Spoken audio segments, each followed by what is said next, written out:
बाद में बात करें स्कोरिंग टॉपिक, कौन से टॉपिक पे आपको ज़्यादा फोकस करना है जहाँ से आप ज़्यादा मार्क्स अचीव कर सकते हो। तो ये देखिए, अब बात करें कि पेपर फर्स्ट में 40% मार्क्स की रणनीति। तो देखिए सब, तो ये जो है ना सबसे खतरनाक चीज़ है दोनों पेपर में, तो इससे बचने के लिए हे गाइज, कैसे हो? आई होप आप सभी अच्छे होंगे, स्वस्थ होंगे और मस्त होंगे। तो गाइज, आज का वीडियो आप सभी लोगों के लिए बहुत ही ज़्यादा खास रहने वाला है, क्योंकि अभी आपने देखा कि 2025 में पेपर का पैटर्न है वो पूरा चेंज हो गया है और स्टूडेंट से जो 40% का क्राइटेरिया है वो क्रॉस नहीं हो पा रहा। तो आपको क्या करना है, पहले ही अपनी रणनीति बना लेनी है, जिससे कि आप आरपीएससी में 40% वाला क्राइटेरिया है उसे क्रॉस करके आरपीएससी में सिलेक्शन ले सको। तो इसके लिए क्या करना है कि जैसे अभी आपने देखा कि फर्स्ट ग्रेड में काफ़ी सारी सीट ही खाली रह गई। जैसे पॉलिटी की टोटल 206 सीट थी और उसमें है ना आरपीएससी को सिर्फ 6 स्टूडेंट ही योग्य स्टूडेंट मिले हैं जिन्होंने 40% वाले क्राइटेरिया को क्रॉस किया है। तो आपको है ना ये दिक्कत नहीं आए, इसके लिए आपको अभी अपनी पूरी रणनीति बना लेनी है कि कैसे आप 40% वाले क्राइटेरिया को क्रॉस कर सकते हो और आरपीएससी में सिलेक्शन ले सकते हो। तो अब चलिए आप वीडियो स्टार्ट करते हैं। जैसे आरपीएससी सेकंड ग्रेड में 40% मार्क्स कैसे अचीव करें, इसके लिए सबसे पहले हमें क्या देखना है कि हम पेपर पैटर्न देखेंगे। तो पेपर पैटर्न में देखिए टोटल क्वेश्चन, फर्स्ट पेपर में टोटल 100 क्वेश्चन रहने वाले हैं और सेकंड पेपर में है वो टोटल 150 क्वेश्चन रहने वाले हैं। हे गाइज, आज का वीडियो आप सभी लोगों के लिए बहुत ही ज्यादा खास रहने वाला है, क्योंकि आज के वीडियो में मैं आपको कुछ स्पेशल बताने जा रही हूँ। तो गाइज, बात ऐसी है कि पीडब्ल्यूआरएस वाला मनाने जा रहा है अपना 5th विश्वास दिवस और इस खास मौके पर आप सभी को मिलेंगे ढेर सारे ऑफर्स, डिस्काउंट्स और अमेजिंग गिफ्ट्स। तो जरा भी देर मत कीजिए और पीडब्ल्यूआरएस वाला के साथ सेलिब्रेट कीजिए प्रिपरेशन का महा celebration. Get up to 75% discount on all the RS batches और इन बैचेज में आपको मिल रहा है live and recorded classes, class notes, full and test plus sectional test, practice paper, mains practice paper, PYQ analysis, doubt engine और भी बहुत कुछ, वो भी अफोर्डेबल प्राइस में। और ज्यादा डिस्काउंट के लिए यूज करें मेरा कूपन कोड अंकिता 500 और पाए 1000 रुपए तक का एक्स्ट्रा डिस्काउंट। और एक और खास बात, मेरा कूपन कोड पीडब्ल्यू के सारे स्टेट पीएससी पर लगेगा, तो आप पीडब्ल्यू के भी स्टेट पीएससी के बेचेस पर मेरा कूपन कोड अंकिता 500 लगाकर डिस्काउंट ले सकते हैं, जैसे कि BPSC, UPPSC, MPPSC, MPSC and OPSC. तो ये देखिए इनके बेचेस की एक्चुअल प्राइस और ऑफर प्राइस आपको स्क्रीन पे दिखाई दे रही है। जैसे प्रथम RS 2027 foundation course with bridge course की एक्चुअल प्राइस 8,999 रुपए है, लेकिन ऑफर प्राइस में आपको सिर्फ 3,999 रुपए में मिलेगा। ऐसे ही प्रथम 2.0 आरएस 2027 फाउंडेशन कोर्स की एक्चुअल प्राइस 8,999 है, लेकिन आपको ऑफर प्राइस में 3,999 रुपए में मिलेगा। पीडब्ल्यूआरएस वाला में एनरोल करने के लिए लिंक आपको कम्युनिटी पोस्ट में और साथ ही डिस्क्रिप्शन बॉक्स में मिल जाएगा, तो आप वहां जाकर एक्सप्लोर कर सकते हैं और साथ ही एक्स्ट्रा डिस्काउंट पाने के लिए मेरा कूपन कोड अंकिता 500 यूज कर सकते हैं। Thank you.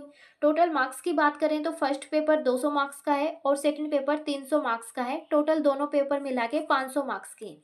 टाइम की बात करें तो फर्स्ट पेपर में हमें 2 घंटे मिलेंगे, यानी 100 क्वेश्चन है तो एक क्वेश्चन के लिए 1 मिनट से भी ज़्यादा का टाइम मिल जाएगा।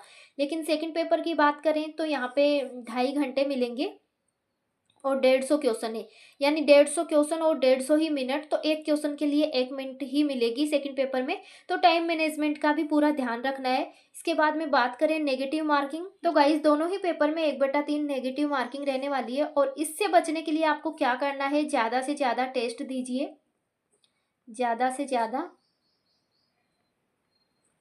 टेस्ट दे। नेगेटिव मार्किंग से बचने के लिए आपको ज़्यादा से ज़्यादा टेस्ट देने हैं। आप कोई सी भी टेस्ट सीरीज ज्वाइन कर लीजिए। काफ़ी स्टूडेंट कहते हैं कि हमारा सिलेबस ही नहीं हुआ तो हम टेस्ट सीरीज ज्वाइन कैसे करें।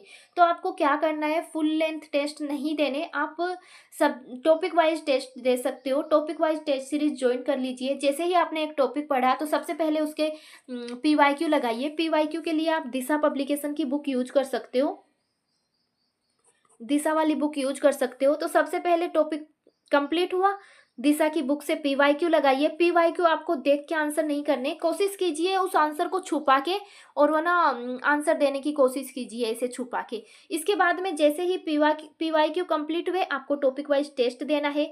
और टेस्ट से क्या है कि जो गलती आप वहाँ पेपर में करोगे उस गलती से बचा जा सकता है, वो गलती यहीं हो जाएगी। बार बार टेस्ट दोगे तो आपको नई नई गलती पकड़ में आएगी, आप और आप उस गलती को यहीं पे सुधार लेंगे तो वो वहाँ मेन एग्जाम में उस गलती से बचा जा सकता है। तो इसके लिए आप topic wise test series join कर लीजिए, जिससे कि उस सारी गलतियों से बचा जा सकता है। इसके बाद में बात करें पेपर फर्स्ट, जो कि 200 मार्क्स का रहने वाला है, इसकी रणनीति के बारे में। तो देखिए, सबसे पहले है राजस्थान का सामान्य ज्ञान। तो राजस्थान के सामान्य ज्ञान के 40% आने वाले हैं और ये 80 मार्क्स के रहने वाले हैं। इसके बाद में बात करें भारत और विश्व जीके की, इसके 30% रहने वाले हैं और ये 60 अंक के रहने वाले हैं। शिक्षा मनोविज्ञान यानी साइकोलॉजी के 20% रहने वाले हैं, जो कि 40 अंक के हैं। और राजस्थान करंट अफेयर्स के 10% पूछे जाएंगे, जो कि 20 अंक के हैं। तो राजस्थान के सामान्य ज्ञान में देखिए, जैसे ज्योग्राफी है, हिस्ट्री है, कल्चर, पॉलिटी, इनसे क्वेश्चन पूछे जाएंगे। भारत और विश्व के जीके में ज्योग्राफी है, पॉलिटी है, वर्ल्ड ज्योग्राफी है, इनसे रिलेटेड क्वेश्चन पूछे जाएंगे। तो देखिए, अब बात करें कि पेपर फर्स्ट में 40% मार्क्स की रणनीति। तो देखिए, सबसे पहले राजस्थान जीके। तो राजस्थान जीके में ये देखिए, राजस्थान की ज्योग्राफी, हिस्ट्री, कल्चर, पॉलिटी, इनसे रिलेटेड 40% पूछे जाएंगे, जो कि 80 अंक के होंगे। तो आपको अभी टारगेट बना लेना है कि राजस्थान जीके में आपके 30 से 32 क्वेश्चन सही होने चाहिए।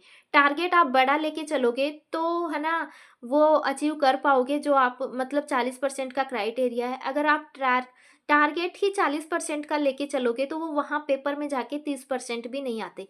तो आपको है ना क्राइटेरिया थोड़ा सा बड़ा रखना है, जिससे है ना वहाँ आप 40% से भी ज़्यादा अचीव कर सको। इसके बाद में साइकोलॉजी की बात करें, तो साइकोलॉजी के 20 क्वेश्चन रहने वाले हैं 40 अंक के, और यहाँ आपको 20 क्वेश्चन में से 12 से 15 क्वेश्चन सही करने का टारगेट लेके चलना है। 12 से 15 तो आप कर ही दोगे, मतलब ऐसे टारगेट लेके चलना है। इसके लिए आप धीर सिंह सर की बुक तो थोड़ी सी हार्ड आती है, सिखवाल की बुक फॉलो कर सकते हो, और एक सब्जेक्ट के लिए सिर्फ एक बुक रखे और उसे बार बार पढ़ते रहिए। उसे बार बार पढ़ने, आप सोच रहे हो कि एक बार में ही हो जाएगा, नहीं, एक बार पढ़ने से तो ना वो ऊपर ऊपर से जाता है।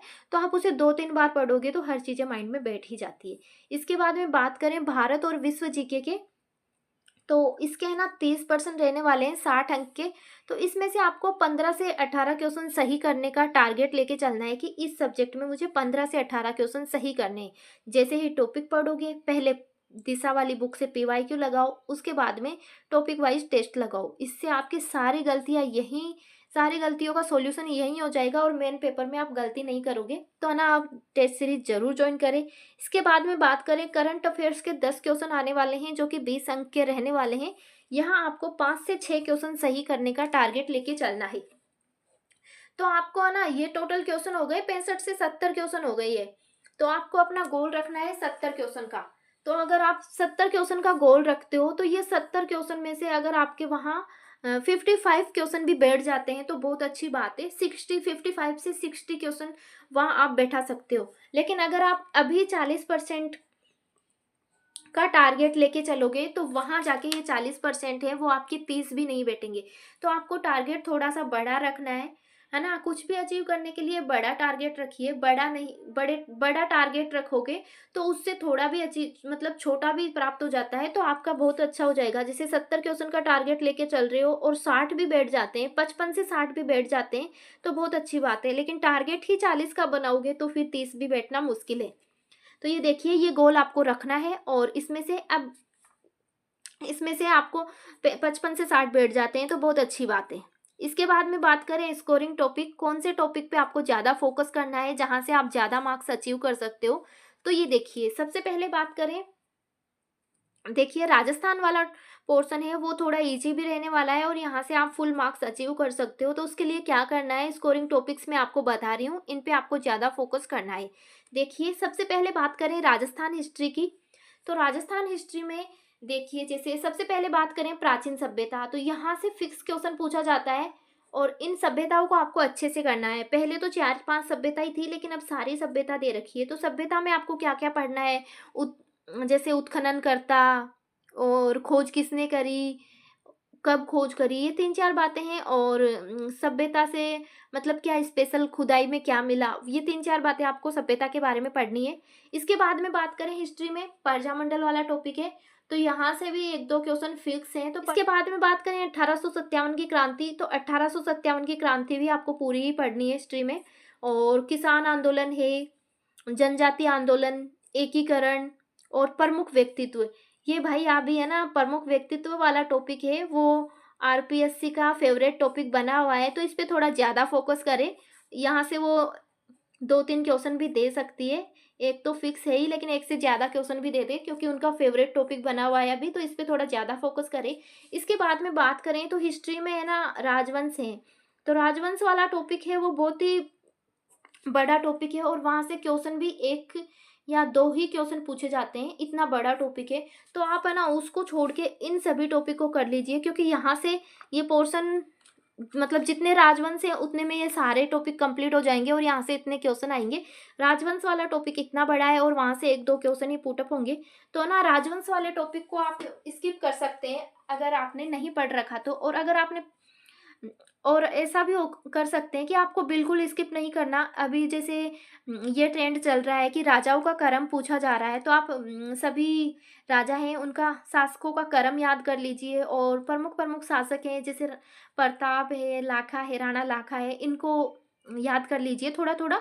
जो भी प्रमुख प्रमुख राजा हैं उनको याद कर लीजिए, और शासकों का कर्म याद कर लीजिए, आजकल कर्म पूछा जा रहा है, तो हिस्ट्री में आपको ये करने हैं। तो इस टॉपिक को आप स्किप कर सकते हैं, ये टॉपिक बड़ा भी है और क्वेश्चन भी 1-2 पूछे जाते हैं, और इन सबको तो आपको कंप्लीट करना ही करना है, यहाँ से क्वेश्चन पूछे ही जाते हैं। इसके बाद में बात करें कला संस्कृति की, तो कला संस्कृति तो वैसे भी इजी है, आप सारा ही कर लोगे, लेकिन बात करें ज़्यादा फोकस जैसे भाषा साहित्य, ये भाषा साहित्य वाला टॉपिक भी अभी फेवरेट बना हुआ है आरपीएससी का, तो इस पे ज़्यादा फोकस करें, इससे फिक्स क्वेश्चन पूछा जाएगा। स्थापत्य कला है, लोक देवता से क्वेश्चन पूछा जाएगा। दुर्ग है, चित्रकार, चित्रकला में वाले टॉपिक में आप चित्रकार जरूर याद कीजिए। और लोकगीत है, वेशभूषा, नृत्य, बोली, ये तो आपको करने ही करने हैं। इसके बाद में बात करें भूगोल व राज्य व्यवस्था से रिलेटेड, तो पॉलिटी में आपको क्या करना है, राज्यपाल, मुख्यमंत्री, मंत्रिपरिषद, इन टॉपिक को करना ही करना है। इन और जैसे है ना ज़्यादा फोकस इन पे करना है, इनको शपथ कौन दिलाता है, नियुक्ति कौन करता है, इनका योग्यता, वेतन भत्ता और इनकी शक्तियाँ, इन पे ज़्यादा फोकस करना है। और है ना जो भी सबसे मेन बात ये है कि जो भी न्यू टॉपिक्स जुड़े हैं उन पे ज़्यादा फोकस करें, क्योंकि है ना आरपीएससी का ये ट्रेंड रहा है कि जो भी न्यू टॉपिक्स जुड़ते हैं उनसे वो ज़रूर ही क्वेश्चन पूछती है। तो आप है ना न्यू टॉपिक पे ज़्यादा फोकस करें, यहाँ से क्वेश्चन आने के ज़्यादा चांसेस हैं। इसके बाद में बात करें करंट अफेयर्स पे, तो करंट अफेयर्स में आपको क्या करना है, एक तो पुरस्कार पढ़ने हैं, और एक न्यू बुक्स जो भी राष्ट्रपति उपराष्ट्रपति के द्वारा जो भी न्यू बुक लॉन्च की गई है वो न्यू बुक पे फोकस कीजिए। स्पोर्ट एक्टिविटीज से रिलेटेड क्वेश्चन पूछे जाते हैं, और फ्लैगशिप योजना जो कि 25 फ्लैगशिप योजना है, इनसे भी क्वेश्चन आते हैं। तो आप इन 3-4 चीज़ों पे ज़्यादा फोकस कीजिए, जिससे आपके है ना 6-7 क्वेश्चन सही हो जाए। 6-7 का क्राइटेरिया लेके चलोगे तो वहाँ 5-6 बैठ जाएँ, ये भी बहुत बड़ी बात है। इसके बाद में बात करें तो भूगोल से रिलेटेड, तो भूगोल में है ना एक तो जनसंख्या वाला टॉपिक फेवरेट बना हुआ है, यहाँ से कभी कभी 2-3 क्वेश्चन भी पूछ लेती है आरपीएससी। तो जनसंख्या वाले टॉपिक पे फोकस करें, इसको अच्छे से करें, और आजकल ये टॉपिक बहुत डीपली जाने लग गया है, तो इसको अच्छे से कवर करें। इसके बाद में नदी से रिलेटेड क्वेश्चन भी पूछा जाता है, झीलें हैं, मिट्टी है, जनजातियाँ, इनसे रिलेटेड क्वेश्चन भी पूछे जाते हैं। इसके बाद में बात करें कृषि और पशुपालन, तो ये कृषि और पशुपालन जैसे टॉपिक हैं उनको आपको ना न्यू डाटा पढ़ना है, अभी जो 1 साल का है न्यू डाटा वो करंट से जोड़ के इनको पढ़ना है। अब इसमें बात करें तो ये देखिए, ये हमारी रणनीति हो गई है। अब इस रणनीति में हमें नेगेटिव मार्किंग से दोनों पेपर में बचने के लिए टेस्ट सीरीज ज्वाइन करनी पड़ेगी। तो आपको क्या करना है, जैसे ही आप टॉपिक कंप्लीट करते हो, टॉपिक कंप्लीट होने के बाद में आपको पीवाईक्यू लगाने हैं। पीवाईक्यू के लिए आप कोई सी भी बुक ले सकते हो जो आपको पसंद आए। मैं यहाँ दिशा की पीवाईक्यू बुक यूज कर रही हूँ, और है ना अच्छी भी है। तो आप जो आपको पसंद आए वो सबसे पहले टॉपिक पढ़ना है, फिर दिशा से पीवाईक्यू लगाने हैं। पीवाईक्यू देख के आंसर नहीं करने, कोशिश कीजिए ऐसे छुपा के आंसर करने की। जैसे ही आप क्वेश्चन करते हो तो उसे ना छुपा के खुद करने की कोशिश कीजिए कि कितने आपके राइट हो रहे हैं, क्योंकि अभी आपने टॉपिक पढ़ा है जस्ट, तो ऐसे छुपा के करने की कोशिश कीजिएगा। जैसे ही पीवाईक्यू कंप्लीट होते हैं फिर आप उस टॉपिक का टेस्ट दीजिए। टेस्ट देने से आपको पता चलेगा कि आप कितना तैर रहे हैं और कितना डूब रहे हैं, मतलब आपका आपने जो पढ़ा है वो किस तरीके से और कितना सही पढ़ा है। तो ना टेस्ट सीरीज में फिर जाके टेस्ट दीजिए, वहाँ जाके आपको पता चलेगा कि कितने आपके राइट हो रहे हैं, कितने नेगेटिव हैं। तो फिर उस टॉपिक में फिर से सुधार कीजिए। अगर आपका अच्छा स्कोर आ रहा है तो आपका वो टॉपिक बहुत अच्छा है, उसे आप छोड़ दीजिए और 10-15 दिन में आप उसे रिवाइज कर लीजिएगा। तो ऐसे करना है आपको। ये आलस बिल्कुल नहीं करना है कि टॉपिक पढ़ के छोड़ दिया, टेस्ट तो बाद में लगा लूँगा, पीवाईक्यू भी बाद में देख लूँगा, ऐसा बिल्कुल नहीं करना। जस्ट टॉपिक पढ़ते ही पहले दिशा की बुक से पीवाईक्यू लगाने हैं और इसके बाद में टेस्ट देने हैं। तो टेस्ट सीरीज़ जॉइन करके आप नेगेटिव मार्किंग से बच सकते हो। तो ये जो है ना सबसे खतरनाक चीज़ है दोनों पेपर में, तो इससे बचने के लिए टेस्ट सीरीज़ जॉइन कर लीजिएगा। तो आज का वीडियो यहीं तक। प्लीज़ वीडियो को लाइक करके चैनल को सब्सक्राइब जरूर कीजिएगा और हाइप का ऑप्शन आता है साइड में, तो हाइप भी जरूर कर दीजिएगा।